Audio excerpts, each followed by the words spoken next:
Ngayon, ano po ba ang tunay na dahilan bakit po hindi na isasalang yung Attorney Zuleika Lopez at yung Bello o yung sa security? Ano po? Anong dahilan, ma'am? Well, of course, maliwanag yung sinabi ni Attorney Kapunan. It will be a surplusage, kalabisan. It will be a redundancy, paulit-ulit na. And it is totally unnecessary, hindi na kailangan. Sapagkat yung aming purpose kung bakit isasalang si Attorney Zuleika Lopez at ganun din si Captain Belinda Bello ay na-cover na ng testimonya ng dalawang naunang witnesses in the person of NBI agent Kalilong and Attorney Lotok yung kahapon, no? Nakatulong din sa amin yung paulit-ulit na admissions ng defense pertaining to the presence of, the authenticity, genuineness of the subject video of November 23, 2026. At malaking bagay din itong mga naging clarificatory questions ng ating mga senator judges.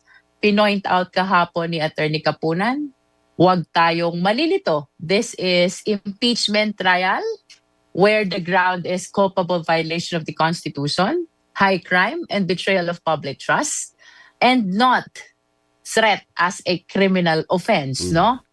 Hindi po ito criminal proceeding. Ito po ay impeachment trial, no? I think it was clearly laid down, Alvin, and we're happy that even the impeachment court in the person of Senate President Win Gatchalian and our presiding officer, Cheese Escudero, Senator Cheese Escudero, positively took the manifestation or position of the defense, of the prosecution rather. Apo, pero syempre, sabi naman ng iba, alam nyo naman yan, na magsusunod-sunod, hindi naman yung kahapon lang dinesisyonan na ganyan ang pagkakasalansan ng testigo o ng witness for the prosecution. So baka yung duda ng iba, may iba pang dahilan kung bakit winidraw yung dalawa, Congresswoman Jerville. What you see is what you get, no? At kagaya ng sinabi ni Attorney Kapunan, eto, naririnig ko sa aming private prosecutors, we should know when to stop, no? Kapag na-establish na yung gusto natin, we should know when to present and when not to present, no? Merong mga ganyang usap-usapan, but we totally deny that. We're very much focused on establishing threat, stab, and even having contracted an assassin as constituting the impeachable grounds, no? At wala po sa mga considerations natin yung mga ganong usap-usapang natakot. I think it was very well explained by Attorney Kapunan yesterday, even during her press con, no? Kasi supposed to be, sinabi naman niya to, siya talaga yon na dapat magsasalang kay Attorney Zuleika, and it was never the reason kung bakit dinispense na yung testimony nila. The plain and clear reason is, yung sasabihin ni Zuleika, yung sasabihin ni Captain Bello ay na-cover na ng testimonya ng dalawang naunang witnesses, including the cross-examination of the defense. So ang dapat palang mag-question ng direct examination kay Lopez at kay Bello, si Attorney Lorna Kapunan ang nakatoka. Si Attorney Kapunan for Attorney Zuleika. But I am not so certain about Captain Bello. I think it's Kong Noy, defensor, who is supposed to present Captain Belinda Bello. Ang akala ko kasi, ma'am, ang diskarte, ang magdidirect palagi, private prosecutor, pero ang mag-i-intro ng kaso, prosecutor, house prosecutor. So hindi rin pala, pwede din pala ang diskarte ninyo na ang house prosecutor mismo ang magdidirect examination. Well, it depends on the position of the house prosecutor. If they feel comfortable doing the direct, pwede din naman, no? What is important is, should the private prosecutor be the one to do the direct, yung palagi nating naririnig, Alvin, they should be under the control and supervision of public prosecutor. Apo. What about for today? Sino naman po ang nakatoka sa prosekusyon to do the debate? Kasi debate ang magiging sentro ngayong araw kaugnay doon sa BIR records. Ano po? Sinong magli-lead for the prosecution, Congresswoman? Well, remember, we have a dean in the team. Meron tayong dekano ng College of Law, no? A seasoned trial lawyer as well. Tumigil nga lang because he became a member of the House, and we are very much positive dito sa pagtayo ni Congressman Chel Jokno in behalf of the prosecution. Aba, si He will be Chel doing. Jokno pala mamaya, Kong. Yes, yes. Of course, everybody knows Congressman Chel Jokno, and that is why we are very much positive. Talagang, I must say, powerhouse ang prosecution team. Yes, pero may assistant naman po 'yan, ano po? Ibig sabihin meron naman siyang parang kumaga assistant or sidekick pagdating sa debate mamaya. Siguro kaming lahat ang assistant niya. All of us will be assisting him. But knowing Kong Chel, kayang-kaya niya yan. No? Oo, naman. With his several number of years in the academe as dean, no? And several number of years in litigation. Talagang he is the perfect person. He is the perfect prosecutor to represent us in this debate on the relevancy of preterm documents. Okay, kung hindi naman kayo mapapahamak sa impeachment court, ano ang kayang i-share sa publiko na pinakamatibay na argumento na dapat talagang mabuksan ang tax records ng mag-asawa? This is what I do, no? Without dwelling on the particular impeachment case, no? Let us assume ibang public official yan. Relevant po ba yung mga naganap o dokumento bago siya naging impeachable official, no? So, for example, 2022 naging public official. Yun po bang mga pangyayari, including documents before 2022, are they relevant in the impeachment trial? Our position is yes. And our principal argument is the Constitution, no? Again, without making reference to this particular impeachment case. Ang sabi po sa Section 2, Article 11, the President, Vice President, Justices of the Supreme Court, members of the Constitutional Commission, and the Ombudsman may be removed for and conviction on any of the grounds for impeachment.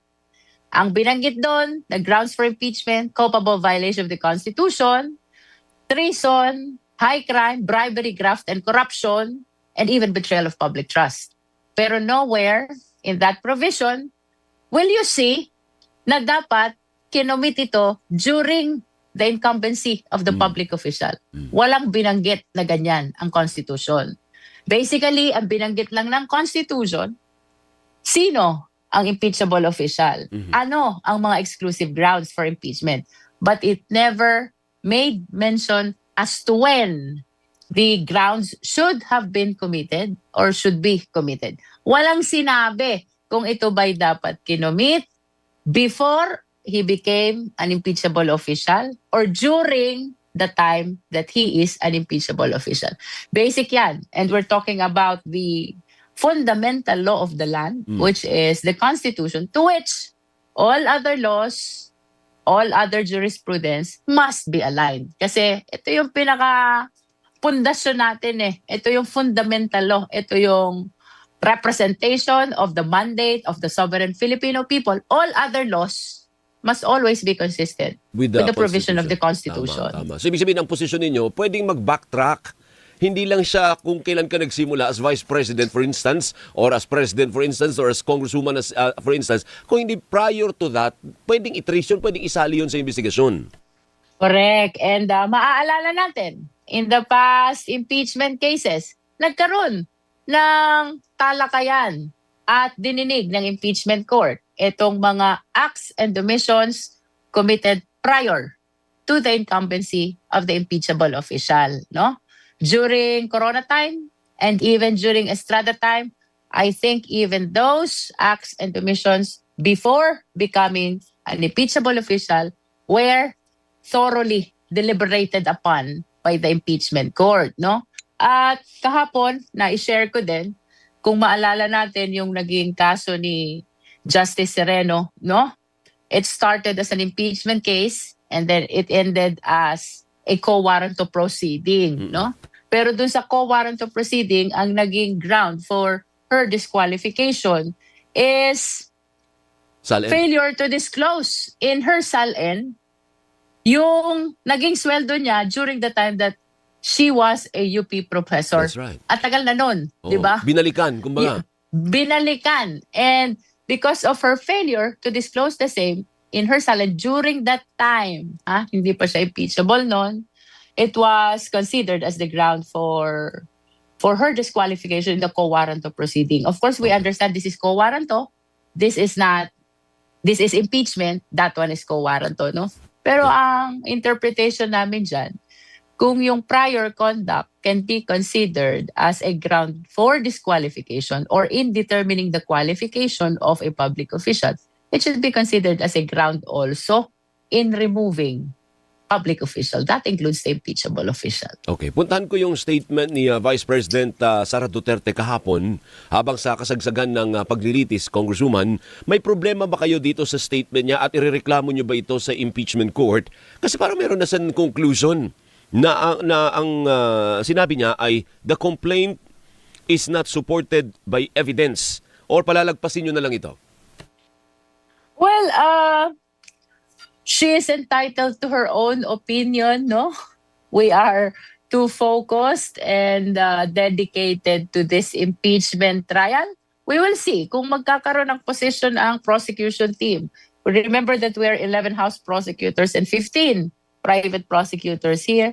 And as much as possible, we would like to decide and act as a team. Opo, kasi ang sinabi niya, parang meron na siyang konklusyon kung ang prosecution ay ingat na ingat, no, para hindi ma-subjudice o hindi masita ng impeachment court. Sabi niya, repeatedly claiming that there were threats when none existed, inventing an assassin where there was none, and fabricating evidence to support those claims does not transform fiction into fact. Instead, such actions undermine the integrity of public institutions, erode public trust, waste public resources, and corrupt the search for truth. What do you say? Actually, that is a discussion on the merits already. Exactly. Exactly yun nga yung point ko. Kaya kita tinatanong kung irereklamo nyo ba ito sa impeachment ko. Oy, tinatouch na ni Vice President yung yung merits ng kaso. O hayaan nyo na lang, palalagpasin nyo na lang. We'll see. We'll hear from the rest of the prosecution team. But let me just state, ever since nasa House Rep pa lang kami, ang position talaga namin dyan, res ipsa loquitur. What you see is what you get. No? After all, sa kanya lahat ng galing yan eh. Diba? It was her own utterances. Pero ako naman, yung punto ko is, hindi ba parang sampal din ito sa impeachment court? I mean, hindi pa tapos mag-investiga yung impeachment court and yet may statement ka ng ganyan. We will discuss it with our colleagues in the prosecution, but apparently it is my submission na mukhang lumalampas sa boundaries. Mukhang it is an apparent discussion on the merits, no? Although bagaman, Alvin, even us, we find it hard sometimes to delineate between what can be discussed and what cannot be discussed. That is why every time I am being asked of a question, I would always start without particular reference to this impeachment trial. Opo, opo. Let us say there is another public official, just to be able to contribute to the understanding of the Filipino people of what is happening in this impeachment trial. But of course, I share with your opinion, no? But that is also a tingnan respect, natin. no? Respeto din sa impeachment court. Kasi otherwise, Yeah. kung may conclusion ka na, huwag na tayong maglitis. Meron na palang conclusion hindi ho ba?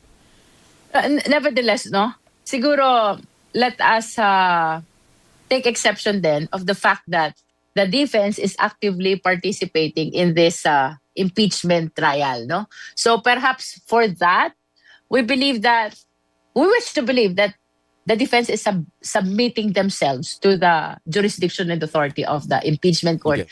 regardless of the pronouncement of the Vice President with respect to what I believe are merits already. One last. Ano po? So ang sasalang po, hindi pa tapos yung Article 4. Ano po? Nandito pa lang tayo sa Article 4 of the 4 impeachment articles. Ano po?